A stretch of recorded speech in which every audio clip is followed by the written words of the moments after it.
Welcome to the hottest movie review on the internet today, the A-List Review. I am your host, the Game Changer, Wes Troop, and it's time to go back to the theater, or back to the couch, because this is a film that released in theaters as well as Peacock this weekend, so you can stream it at home if you want, or the way it is, don't stream it at all.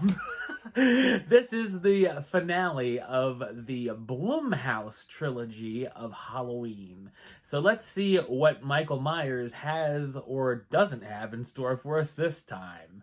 My review of the 2022 horror sequel, Halloween Ends, coming up now.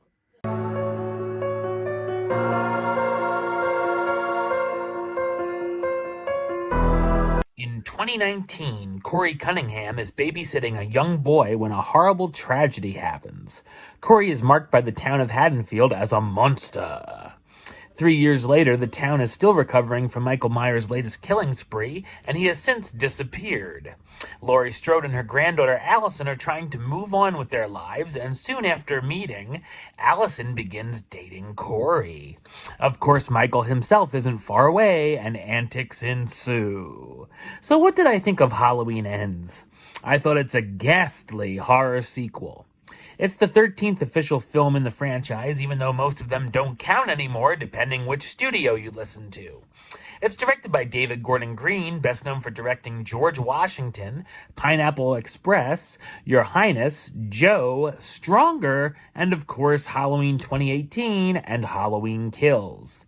Following recent trilogies, as a whole the three films are just all over the place, starting out rather strong and then quickly going downhill and then crashing and burning, and doesn't end up telling a cohesive story.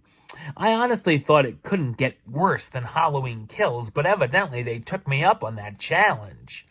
Last time they wasted Laurie Strode by being in the hospital, and this time Michael effing Myers takes a back seat, and he's probably in the movie for a total of 10 minutes. Instead, the story gives us a bait and switch, following the new character of Corey, which is a very odd move to do in the last entry of a series, and for me, it certainly didn't pay off.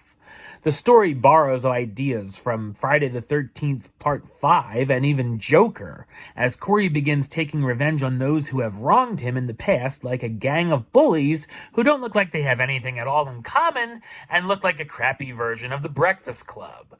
There's nothing scary, creepy, suspenseful, or thrilling to be found, and out of the many kills, only 2 or 3 are somewhat effective, while the rest are bland. Of course, the film isn't beneath stooping to lame jump scares or all of the usual horror cliches either. Most of the story feels like the writers took their ideas from a giant wheel and wrote down whatever it landed on. Of course, the story deals with trauma, as almost every horror movie has as of late, and about society creating the monster. One of the most unbelievable things is how quickly Allison falls for Corey, who's certainly nothing special, and the two almost look to become a Bonnie and Clyde of sorts. Let's not even get started on Allison's ex, who looks like he's 30 years older than her. The dialogue is awful as well, and feels like it was written by someone who just landed on the planet and just saw humans interact for the first time. Somehow it all does lead to Laurie and Michael facing off, but the finale is lackluster, and we've seen better showdowns in the past. I just didn't care about the story, certainly not the addition of Corey, or almost any of the characters. There's a lot of over-the-top characters and performances that end up being laughably bad as well. Jamie Lee Curtis reprises her role as Laurie Strode, the survivor of Michael Myers' 1978 killing spree who's trying to let go of the past and is writing a memoir.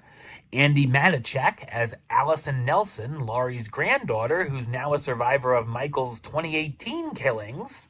James Jude Courtney as Michael Myers, the masked murderer who's been laying low since his latest killings.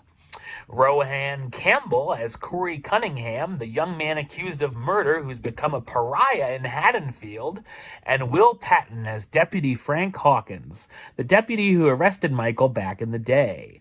Halloween Ends is honestly one of the worst and most boring entries in the franchise, and there have been some awful additions over the years. If more of these entries are like this, I'm glad it will end. But we'll see. Number-wise, I'm going to give it a 2 out of 10, which gives it the A-list rating of Halloween Ends. I only got 2 words for ya. Suck it. Alright, well that's the show. I'll be back with another review very soon. But until then, don't forget to subscribe right here on YouTube. youtube.com/westside515. Like the show on Facebook, facebook.com/westtroupealist. And of course, you can follow me on the Twitter, Instagram, and Letterboxd at WesAList. Until next time, Troop out.